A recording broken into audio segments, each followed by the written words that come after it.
রান্না বান্নায় আপনাদের সকলকে স্বাগত জানাই। বাড়িতে যদি 4টে থেকে 5টা পটল থেকে থাকে আর পটলের ঝোল যদি খেতে না ইচ্ছা করে, তো চলুন আজকের এই রেসিপিটা বানানো যাক।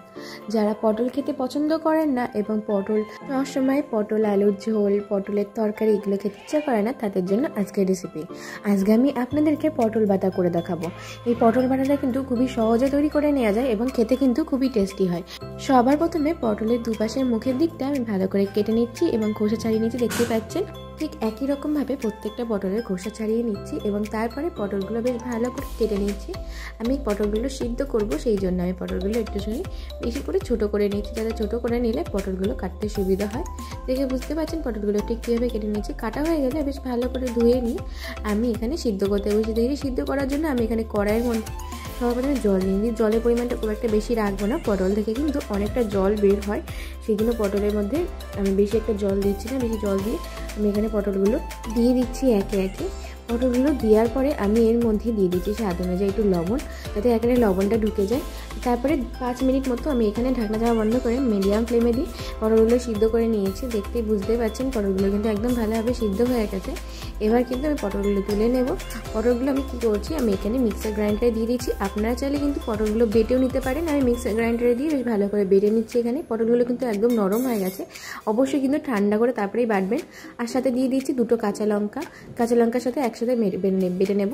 এরপরে আমি দিয়ে দিচ্ছি কড়াইয়ের মধ্যে সর্ষের তেল। ওখানে অলরেডি আমার বাটা হয়ে গেছে কিন্তু পটল। আর এখানে আমি কড়াইয়ের মধ্যে দিয়ে দিচ্ছি সর্ষের তেলের মধ্যে সবার প্রথমে ফোড়নে দিচ্ছি শুকনো লঙ্কা। আমি এখানে 3 পিস শুকনো লঙ্কা দিয়ে দিচ্ছি। শুকনো লঙ্কাগুলো ভালোভাবে চিড়ে আমি এখানে ব্যবহার করছি।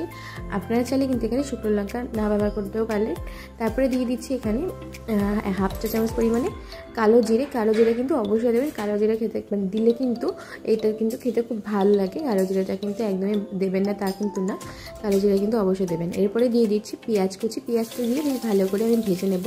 আমি এখানে 3 থেকে 4টে মিডিয়াম সাইজের পেঁয়াজ বেশ ভালো করে কুচি করে নিয়ে ব্যবহার করছি। আমি এখানে পেঁয়াজ কুচি ব্যবহার করছি, আপনারা কিন্তু এখানে পেঁয়াজ একটু ফাইনালি চপ ব্যবহার করতে পারেন। তারপরে দিয়ে দিচ্ছি এখানে 1 চা চামচ পরিমাণে রসুন বাটা। আমি রসুন বাটা ব্যবহার করছি, আপনারা চাইলে কিন্তু এখানে রসুন কুচিও ব্যবহার করতে পারেন। রসুন বাটা দিয়ে রসুনের সঙ্গে বেশ ভালো করে মিশিয়ে নিয়ে যে রসুনের গন্ধটা চলে যাবে, তারপরে যে আমরা পটলের পেস্টটা তৈরি করে রেখেছিলাম পটল আর কাঁচা লঙ্কা, সেটা দিয়ে দেবো। সেটা দিয়ে বেশ ভালো করে মেশাবো। এবার আর কোনো ঝামেলা নেই, এবার তো ভালো করে মেশাতে হবে।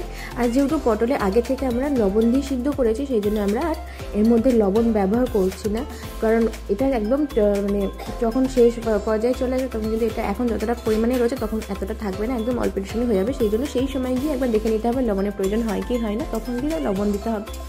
আমি এর মধ্যে একটু হলুদ গুঁড়ো দিয়ে দিচ্ছি। হলুদ গুঁড়ো দিলে দেখলে কালারটা সুন্দর আসবে, সেই জন্য হলুদ গুঁড়ো দিয়ে দিচ্ছি। এবার বেশ ভালো করে কন্টিনিউয়াসলি নাড়িয়ে চাড়িয়ে যেতে হবে। এটা করতে খুব একটা বেশি সময় লাগবে তা কিন্তু না। গ্যাসের ফ্লেমটা মিডিয়াম একটু হাইতে দিয়ে মিনিট 5 মতো সময় লাগবে।